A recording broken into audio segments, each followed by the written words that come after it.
In life science chemical segment, we witnessed favorable market conditions leading to strong demand and improved product contribution. Input cost continued to rise throughout the quarter, and businesses are trying to pass the cost increases. During the quarter, we also witnessed an all-time high price of acetic acid, which was passed on successfully. I am pleased to inform that the company's growth projects are progressing as per plan. Our continuous endeavor to reduce leverage, we have further reduced the net debt by rupees 45 crores in Q1 FY22. During the second wave of COVID, we created a focused task force across our business units and locations to support our employees and their families. The efforts of the task force resulted in significant mitigation of COVID hardships for our people. We also take this opportunity to thank all our employees who have worked tirelessly across all our plants and offices to ensure continuity in company's operations while continuing to serve our global customers. With this, I now hand over to Rajesh to discuss about the business in detail. Thank you, Mr. Bhatia. A very good evening to all of you. At the onset, I hope you all and your loved ones are safe and healthy. I would like to welcome you all for joining our Q1 FY22 quarterly investor call of Jubilant Ingrevia Limited. It gives me immense pleasure to report a robust financial and operational performance of Jubilant Ingrevia for the quarter 1 FY22. Revenue during the quarter was rupees 1,145 crore, demonstrating a growth of 55% year-on-year, driven by 18% growth in specialty chemicals, 13% nutrition and health solutions, and 103% in life science chemical business segment. EBITDA during the quarter was at rupees 287 crore, up 126% year-on-year, led by significant growth in life science chemical and specialty chemical business. Now let me take you through the updates on all our three business segments.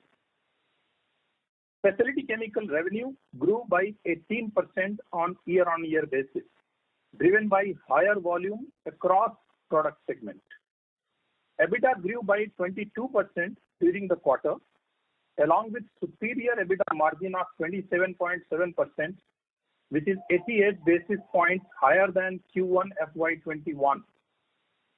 Overall demand continues to be strong. Domestic demand continues to improve due to shift of some of the pharmaceutical and agrochemical end product customers from China to India. The first wave of COVID-19 in India during Q1 FY22 led the improvement in domestic customers' demand for drugs, thereby improving the demand of pharma intermediates. Input costs relating to raw material, utility and logistics are increasing, and business is trying to pass on the incremental cost. Nutrition and health solutions revenue grew by 13% on year-on-year basis, driven by higher volume and prices, and the EBITDA margin was 15.9% during the quarter. The 13% growth in revenue year-on-year was moderated due to pandemic situation. The demand started improving towards the end of the quarter. During the quarter, there has been volatility in demand of vitamin D3 due to global pandemic situation. However, the demand has started picking up towards the end of the quarter. Business is continuously making efforts to improve market share of vitamin D3 for specialized and higher margin segments like food and cosmetics, etc., and also focusing to enhance our market share in North American market. Raw material, utility and logistic costs, which increased sharply during the quarter, which were passed on partially and has resulted in lower margins in the segment. Demand in animal nutrition segment got impacted due to COVID-19 regional cyclone and bird flu, specifically in poultry segment. Animal nutrition business is making efforts to increase share of its specialty premixes through various initiatives. Life Science Chemical business segment recorded very strong performance in our Life Science segment with 103% growth in revenue and 677% growth in EBITDA on year-on-year basis, along with an unprecedented margin of 27.3% during the quarter based on very favorable market conditions and acetic acid stock benefits due to increased price situation. Life Science Chemical market conditions remained favorable due to disruptions created by Uri storm in southern states of US, which impacted availability of acetic acid and acetic anhydride. The availability of both the products started improving by end of the quarter. The demand of COVID-related pharmaceutical drugs like ibuprofen, paracetamol, aspirin, and other products were strong during the quarter, leading to continued higher demand of acetic anhydride. With the improvement in COVID situation, the demand is getting back to normal level. Demand of ethyl acetate from packaging and related industrial sectors remained strong, led by COVID situation. The demand has started getting back to normal level towards the end of the quarter. Business had higher capacity utilization during the quarter across all plants for both acetic anhydride and ethyl acetate, driven by high demand in domestic as well as global market. We also maintained the domestic market leadership of acetic anhydride and increased our market presence in Europe, Americas, and rest of the world. Now let me take you through our growth plans and capexes. Our first phase of diketene project is well on track, and we expect to have the commercial production from this plant sometime during Q3 FY22. Further, we during the year have committed investment worth rupees 360 crore for following growth capexes. At peak capacity, these investments are expected to generate additional annual revenue of rupees 900 crore at prevailing prices. These capexes are CDMO GMP facility at Bharuch, which is expected to be operation from quarter April to June 2022. Two multi-purpose plants for specialty chemicals, which are expected to be in operation during the quarter April to June 2022. Food grade acetic acid, which is expected to be in operation from quarter April to June 2022. Acetic anhydride plant, which is expected to be in operation in the quarter January to March 2023. Agroactive phase 1 facility is expected to be in operation in the quarter January to March 2023. Our expected capex cash outflow for the year will be in the range of rupees 350 crore. With this, now I hand over to Prakash to discuss the financials. Thank you, Rajesh. A very good evening to everyone, and thank you for joining us on Q1 FY22 quarterly earning conference call. I hope you and your loved ones are in good health and keeping safe. I would now highlight the company's financial performance during the quarter ended 30th June 2021. I would like you to recall that the Life Science Ingredient business of Jubilant Pharmova Limited demerged into Jubilant Ingrevia Limited effective 1st February 2021, and our published consolidated results for Q4 and full year ended 31st March 21 comprised results only for 2 months of operation starting from 1st February 2021. Similar to last quarter, in order to provide the comprehensive picture of operations of the company on continuing basis, the results for the previous period has been presented on pro forma basis in the investor deck and also during this call by deriving the same from the published results relating to discontinued operations of LSI segment of Jubilant Pharmova Limited. The detail in this regard are provided in the investor deck and also in the note 3 of our published results, and we request you to go through the same. Revenue from operations during the Q1 FY22 was rupees 1,145 crores as compared with 737 crores Q1 last year. The EBITDA during the quarter was at rupees 287 crores as compared with 127 crores in Q1 FY21, with margins forming up further at 25.1% against 17.3% in Q1 FY21. Depreciation and amortization expenses during the quarter were at rupees 32 crores against 31 crores in last year. Finance costs during the quarter was significantly lower at 13 crores versus 28 crores in Q1 FY21, a reduction of 54% year on year on account of repayment of debts and lower interest rate.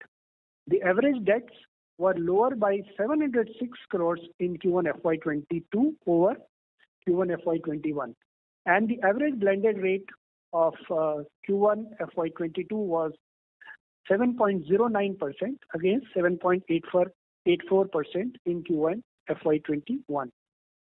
PAT during the quarter was 168 crores as against 53 crores PAT in Q1 FY21. The company maintained the steady deleveraging in Q1 FY22 also. The gross debt was reduced by 91 crores. Gross debt as of 30th June 2021 now stands at 457 crores against 548 crores as on 31st March 21. The company net debt stood at 386 crores at 30th June, a reduction of 45 crores from 31st March 21. The net debt to EBITDA ratio further improved to a very comfortable level of 0.5% on 12 months trailing EBITDA. Capital expenditure during the quarter was 44 crores. With this, I would like to conclude our opening remarks. We will now be happy to address any questions that you may have. Thank you very much. We will now begin the question and answer session. Anyone who wishes to ask a question may press star and 1 on the touchtone telephone. If you wish to remove yourself from the question queue, you may press star and 2. Participants are requested to use handsets while asking a question. Anyone who would like to ask a question, please press star and 1 at this time. Ladies and gentlemen, we will wait for a moment while the question queue assembles.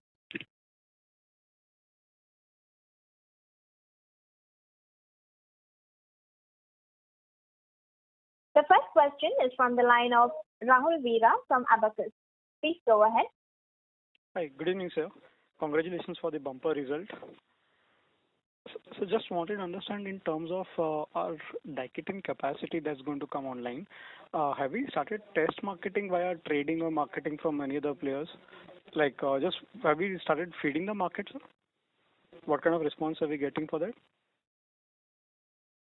So in Daikitin, our facility, as we stated, will be ready by Q3 this year, and we have actually test marketed with our sample quality with some of the customers, and based on that, we will be producing the product as required by the customer.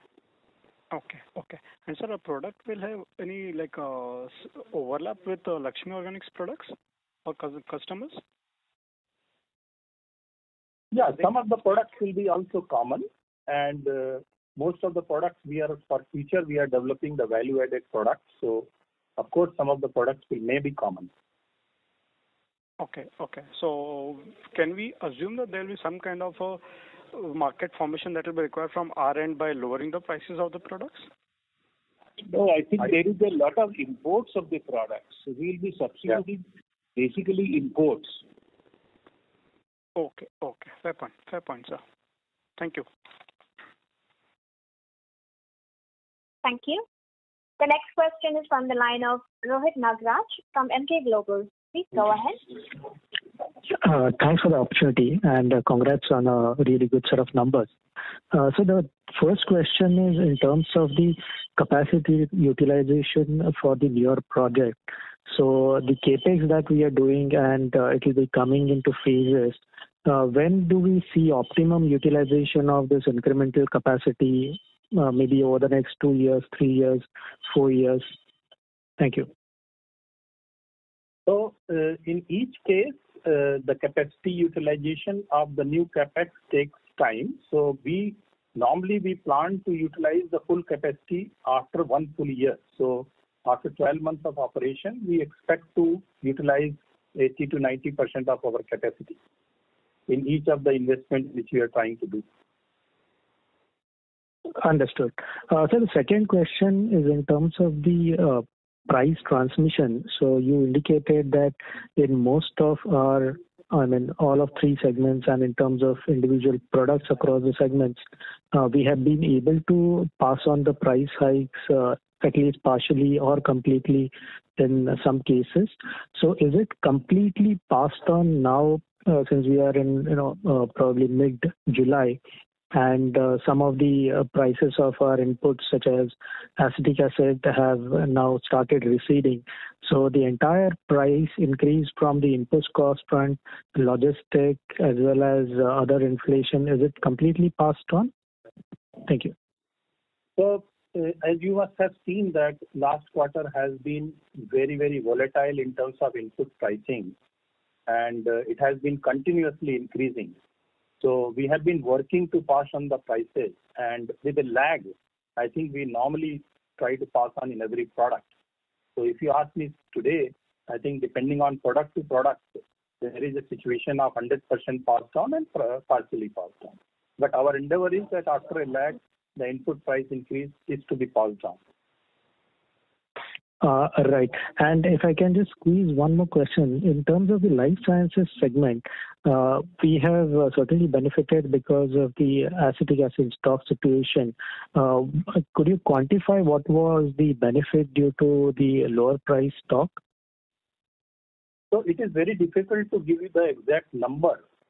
But as you know that acetic acid price of the last quarter versus this quarter, last to last quarter, there has been a significant increase, which of course has some benefit on the stock price or stock valuation. Thank you so much for answering the questions and best of luck, sir. Thank you. Thank you. The next question is from the line of Amar Moria from Alpha Accurate Advisors. Please go ahead. Yeah, so thanks a lot for the opportunity, sir. So my first question is on the specialty chemical. Out of this 21% year-over-year growth which we had seen, 47% year-over-year growth which we have seen in terms of the revenue, how much would be the volume like? Yeah, so in case of a specialty chemical, year-on-year, the major growth has come from volume. Okay. Yeah. So you're saying the 47% growth year-over-year is largely led by volume? Volume as well as price, but more volume. Can we get the mix if it is possible for you? The volume and price mix? The exact number, but I can tell you that the growth has been significantly good in volume in specialty chemicals. Is it we got some capacities, because I believe the capacities are yet to come, right? No, so as we stated earlier also that we continuously do the augmentation of capacity of those products which are in high demand. So during the last year, of course, we have done the augmentation of capacities of those products. And of course, we are utilizing those capacities because the demands have gone up.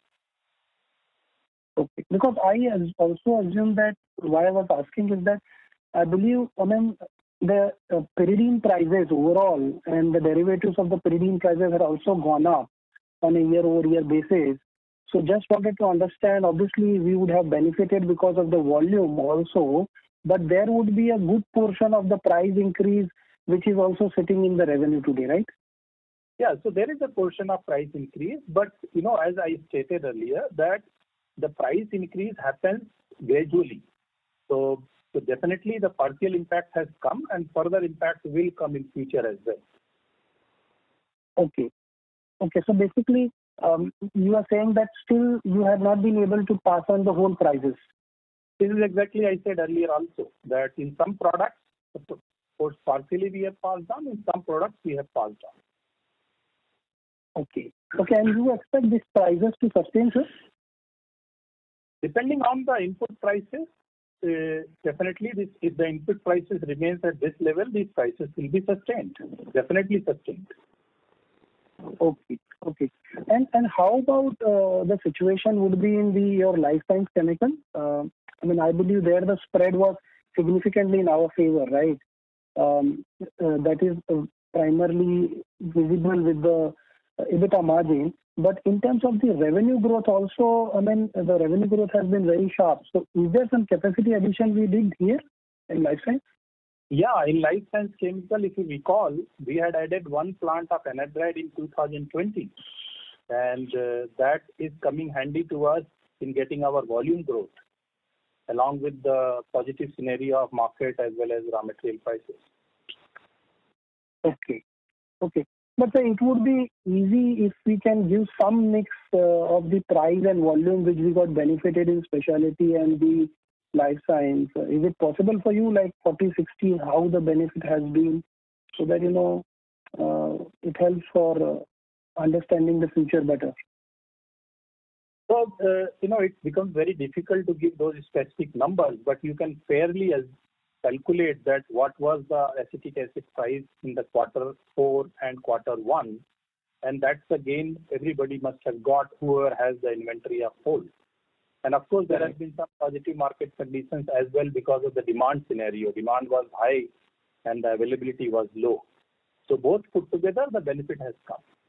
And some of it will continue, like some demand scenario and our volume increase is happening. So our volume will further go up in the coming quarters. However, it is difficult to give any estimation on market condition right now. Okay. Thanks a lot. Thank you. The next question is from the line of Vineet Gala from Monarch Networth Capital. Please go ahead. Hi, sir. So at the outset, congratulations on an excellent set. Thank you. On the nutrition segment, how much of the business is under long-term agreements, and how often do we renegotiate the pricing since we procure entirely from in-house? Do we actually get the benefit on RM escalation? So in nutrition segment, I think the volume scenario is looking very good. And in terms of raw material prices, if the raw material prices are going up, the cost also goes up for nutrition segment.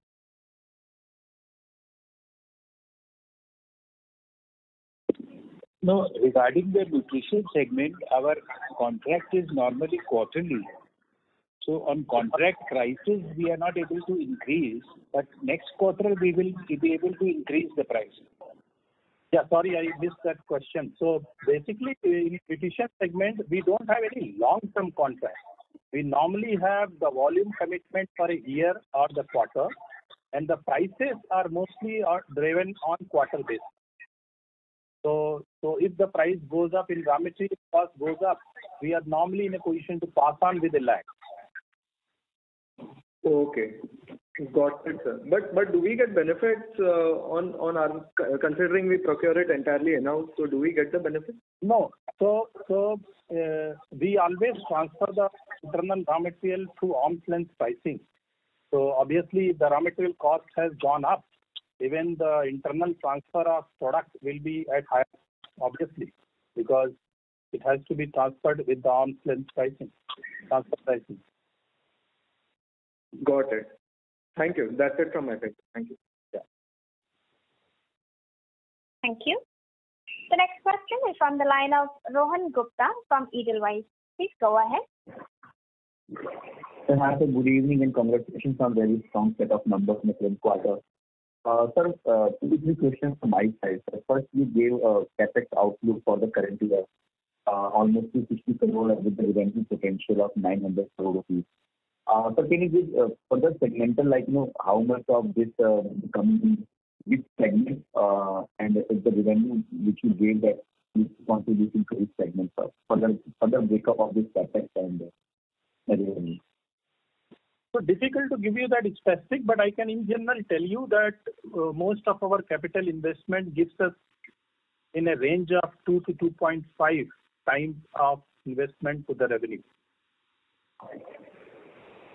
Most of our investment. Yeah. And this year our capital expenditure is going to be not 900 crores but 350 crores. No, sir.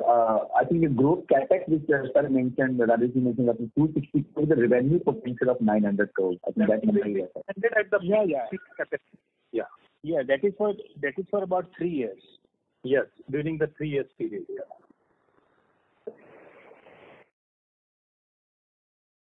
Sir, I didn't get that. What you said. Sir, this year, current year growth CapEx is 260 crores, right? No. So the investment committed is 360 crore. The revenue from this investment will be 900 crore at peak capacity, which Mr. Bhartia is saying will take 2 to 3 years time to reach to that peak capacity. As we also mentioned earlier. That's fair enough. Yeah, it will gradually increase. Your question was, can we give specific on each capex wise? I said it is little difficult, but you can fairly assume that 2 to 2.5 times of each investment we will be increasing capacity. So right now we are not giving the capex wise investment here. Right, sir. And sir, as also earlier participants have asked, I just like to elaborate a little more on that, on the diketene chemistry which you mentioned is going to commission from Q3 FY22. That is just almost 6 months down the line. Sir, these are the long gestation periods. These are the long, very critical chemistry processes which we understand. So, if you are going to start this production almost just 6 months down the line, I believe that we must have got a fair amount of customer comfort, product approval, and some kind of order visibility. If you can, sir, give not for the Q3 FY22, but how much this diketene revenue, given the current comfort and current order insurance from the customer, can contribute in terms of revenue next year, FY23.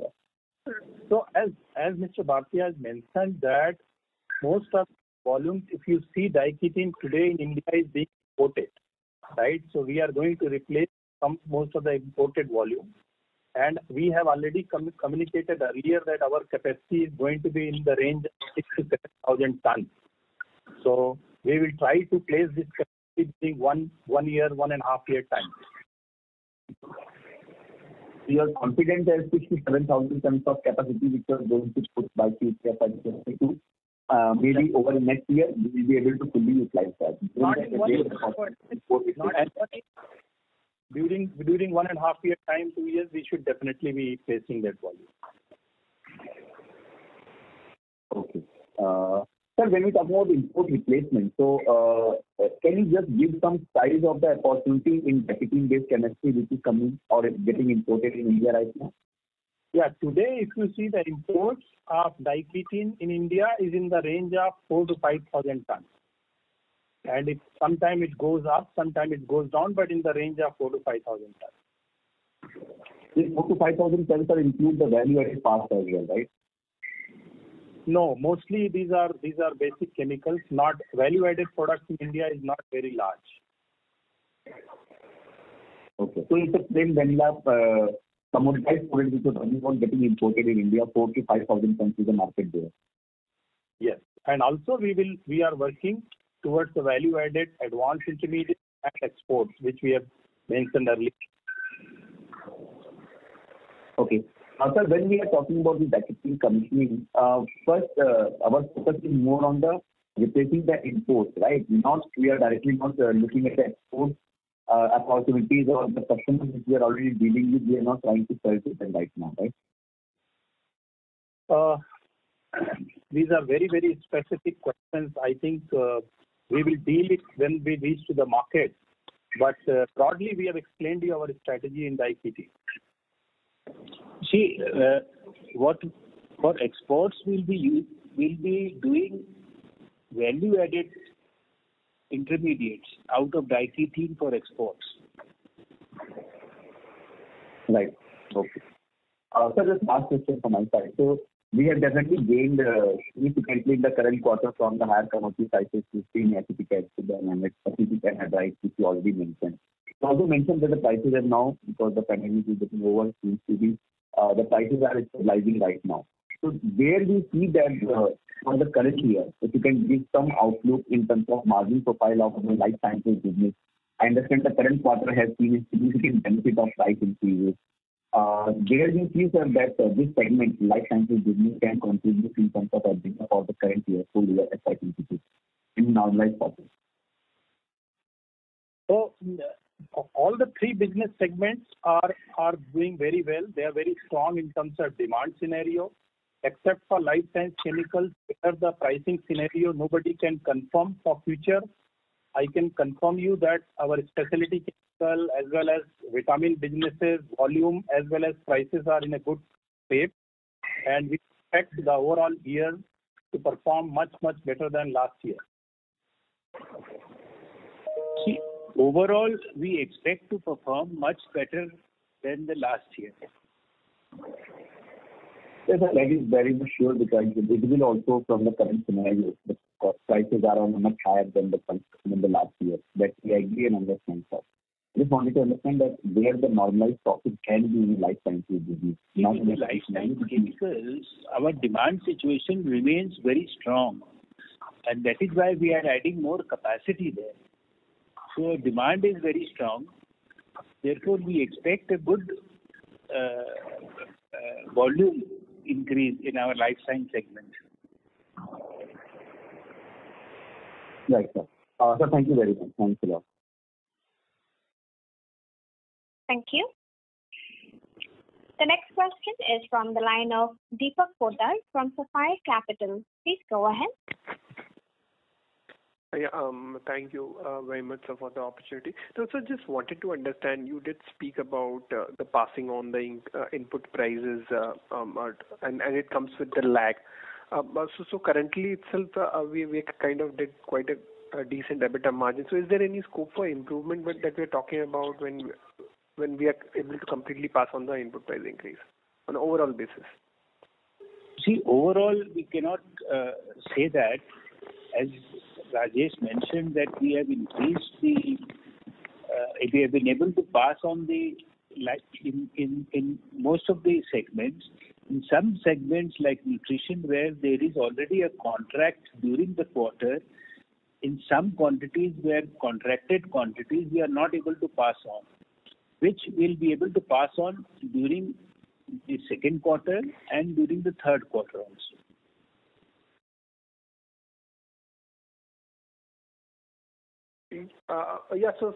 So that will kind of help in terms of your improve the margins in the nutrition segment. Okay. Fair enough. Understood. And can you help me with the capacity utilization of individual segment wise, if that is available? So on our specialty chemical business, we are at a level of 85 to 90%. In our nutrition segment, we are at around 75 to 80%. In life science chemical business, we are close to around 90%. 90%. Fair enough. Understood. That's it from my side. Thank you.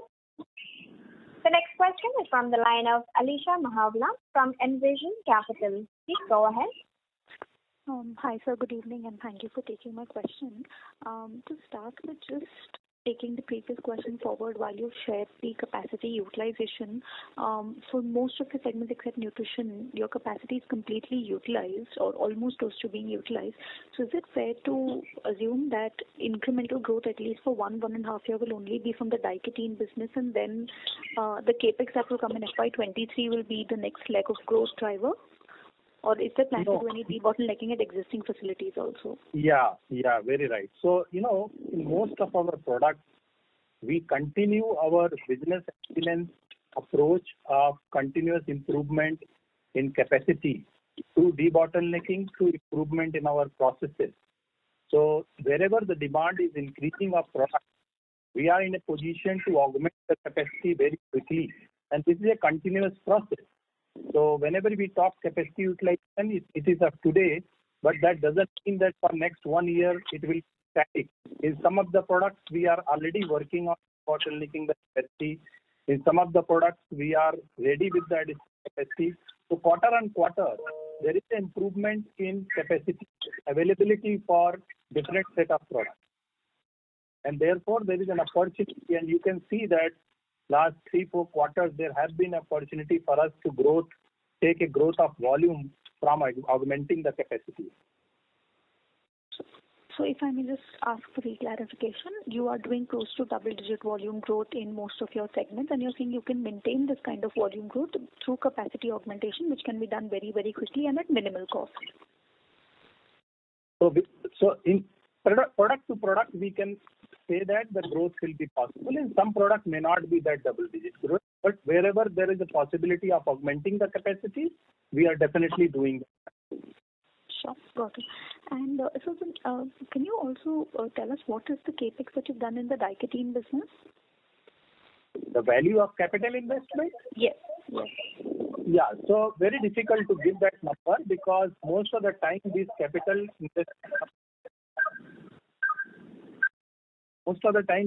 investment numbers are clubbed with some other initiatives. So very difficult to give you a specific capex investment number. Okay. And so the last question I had was on your margins. So while there has been significant pricing benefits across your segments, what is the more sustainable number, say, if you historically see over the last 2-3 years that even if we remove any kind of pricing benefits, the kind of margin that the business can do at a consolidated basis, we're not comfortable giving for individual segments. Okay. So again, I think Mr. Bhatia has mentioned that since we have such a diverse nature of segments, it is very difficult to give a guidance on overall margin. But let me now tell you that in specialty chemical, as you can see, we are consistently improving our performance both on volume growth as well as on pricing growth. And that will continue. So we are adding capacities, we are augmenting capacities, we are introducing new customers, we are introducing new products. So specialty chemical is going to give consistent performance.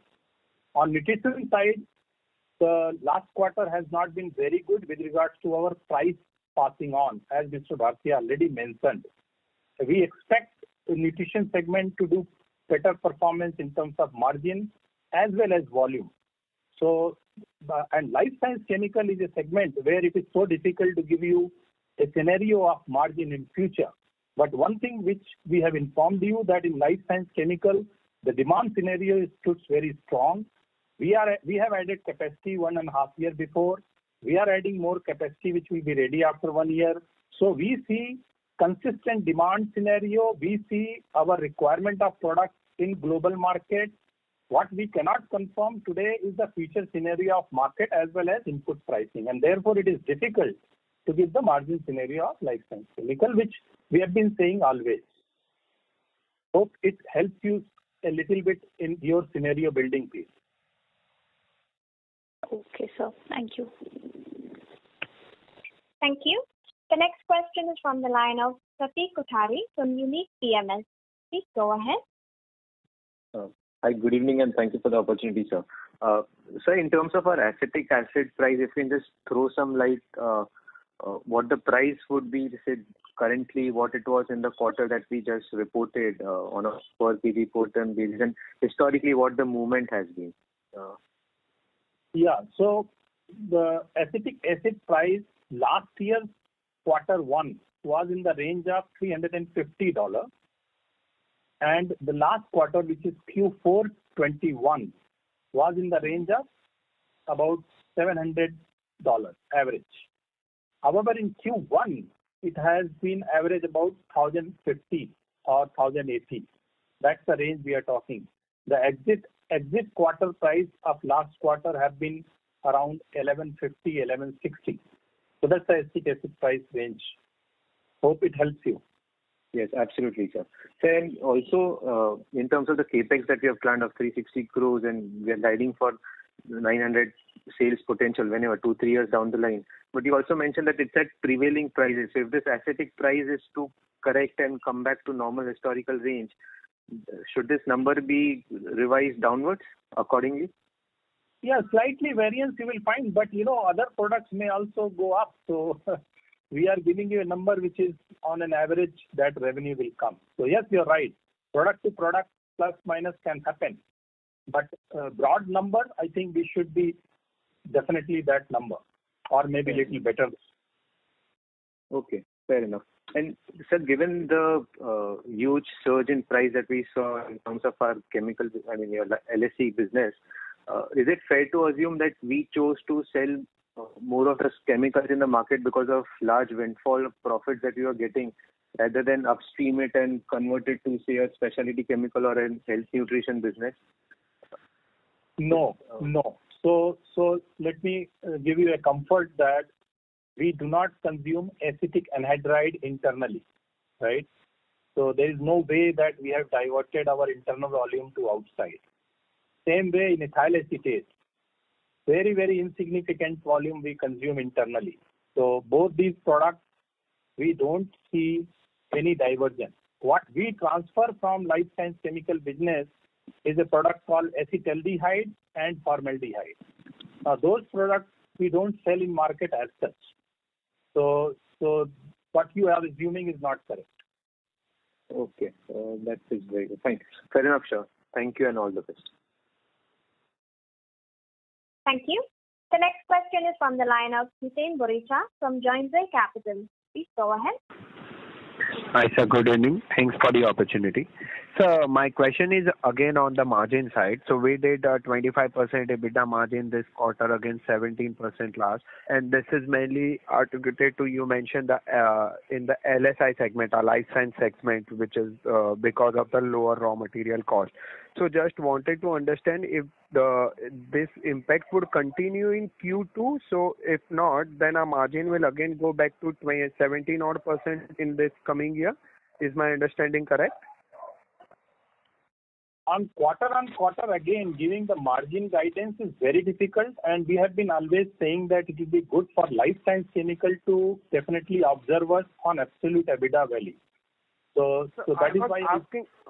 Sorry to interrupt, Mike. I was asking mainly on like a full year basis. So our margin can go back to 20% level. Again, it depends on how the market will behave. If the market remains good, it can be better. If market goes to the normal level, then obviously we should be close to that number. Okay. And so my second question. Yes, sir. Sorry. Yes.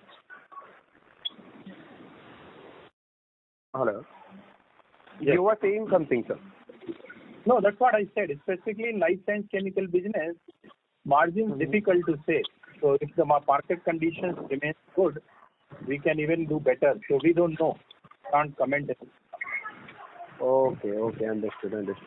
Okay. And so my second question is on the debt reduction. We are focusing on the deleveraging right now. So what kind of debt number we can see by end of this year? We have already reduced 40-45 crores in Q1.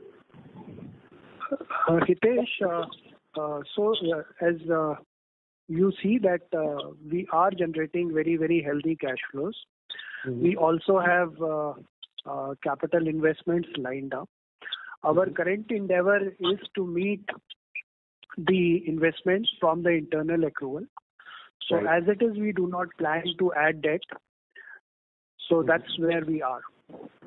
So at the level where we will be, it's difficult to tell at this point of time because it also depends. But as and when we have an opportunity, we are reducing debt, and at the same time, we are planning to meet our capex through the internal.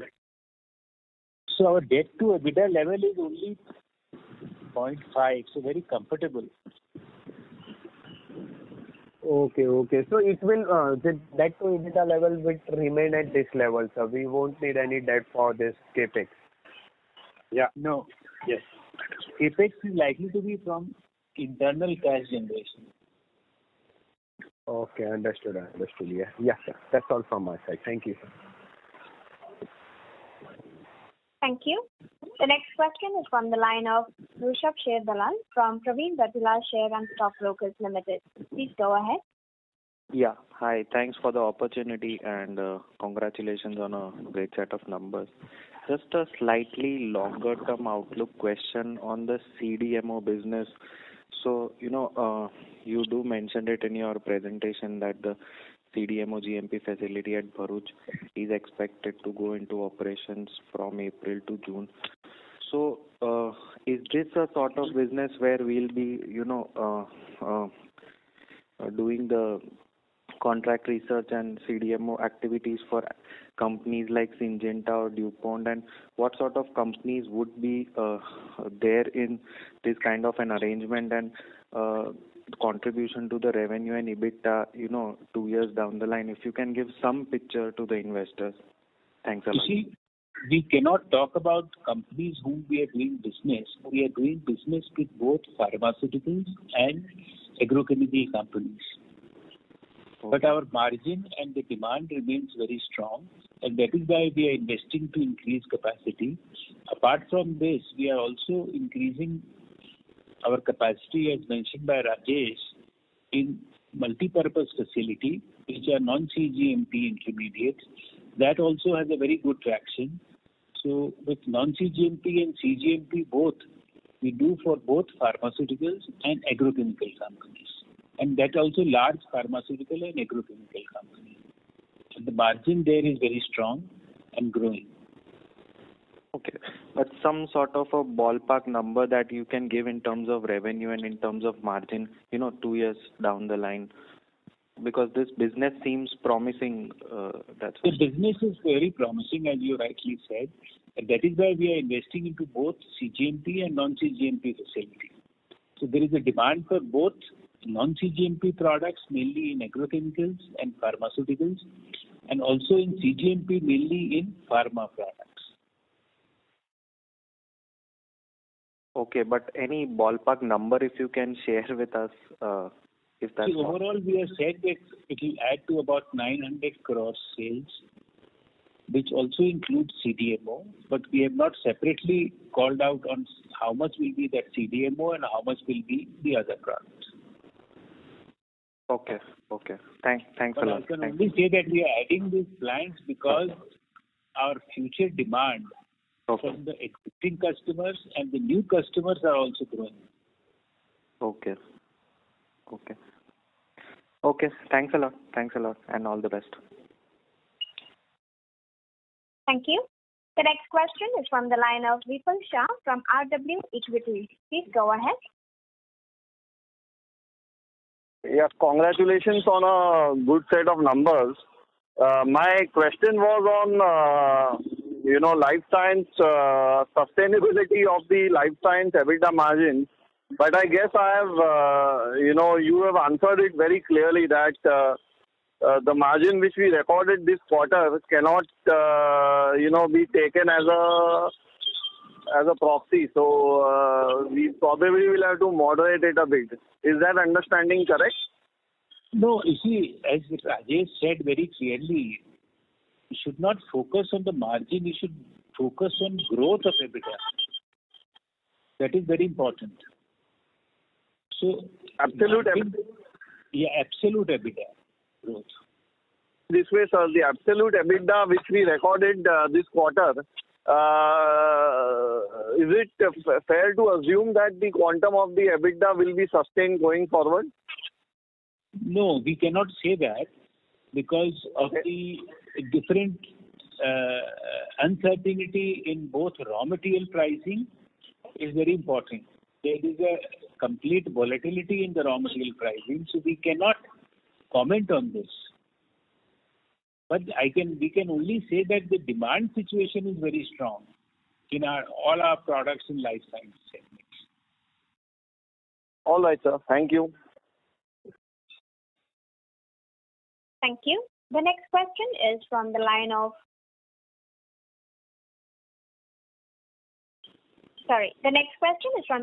Ronak Ajit Jain from Jito Advisors LLP. Please go ahead.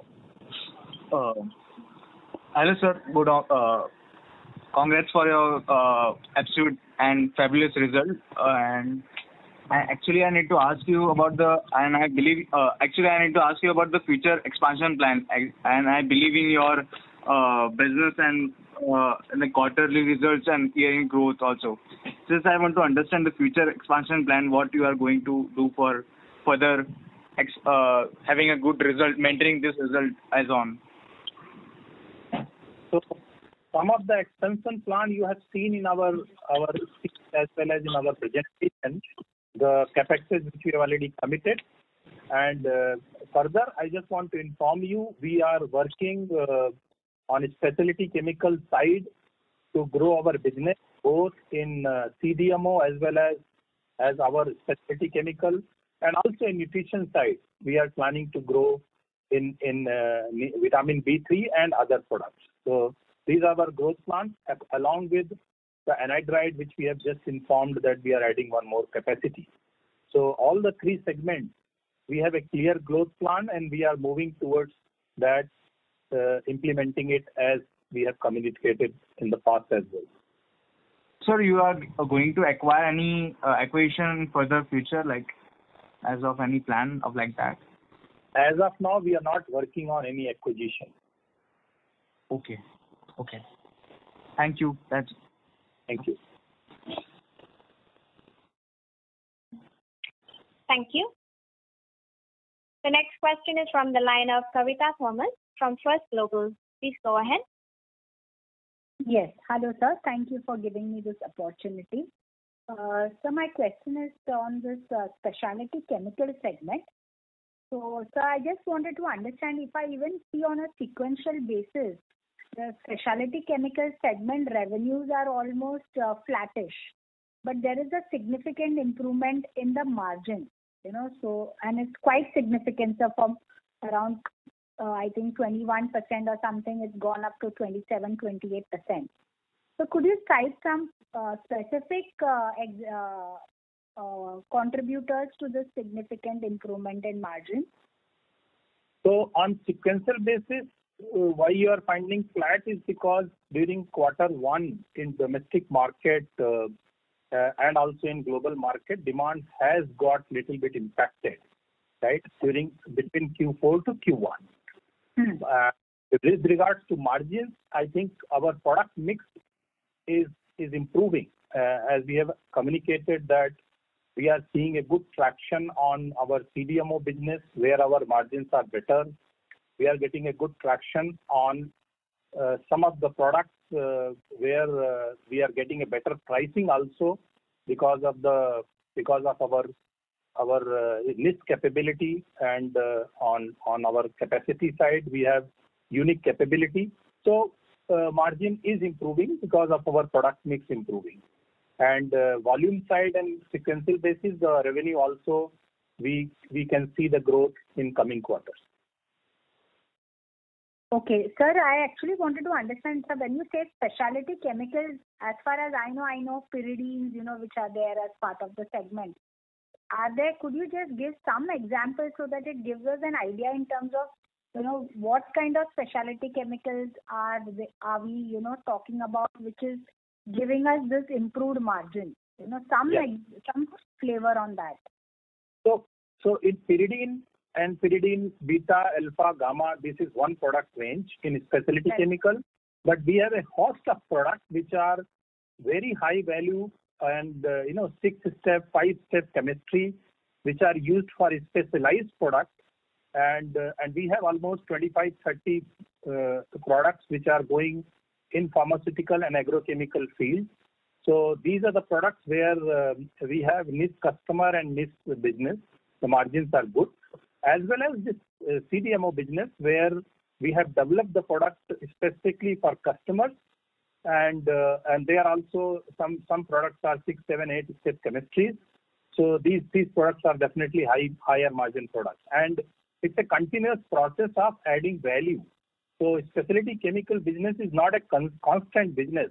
Pyridine and pyridine picoline is one set of products which is our cash generating product for long. But we have continued developing new products with higher value addition as per customer demand. using our chemistry expertise and manufacturing expertise. And those continuous improvement and value addition is happening all the time. So that's why you see the consistent improvement in specialty chemicals. Okay. So, but sir, as we know, there are various companies even within India who are manufacturing, various specialty chemicals. So, are there players manufacturing products similar to what we are doing? So, most of the products which we are producing in India, you will hardly find any producer. Maybe couple of products out of 20, 30. Most of the products we are producing which are very niche.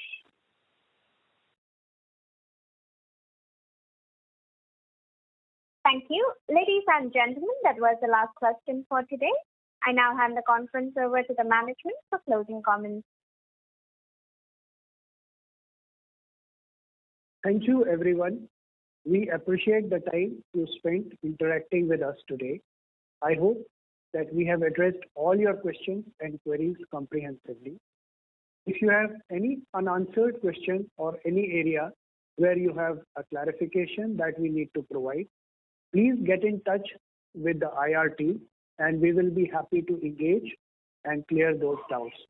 Thank you so much. Stay safe and good evening. Thank you.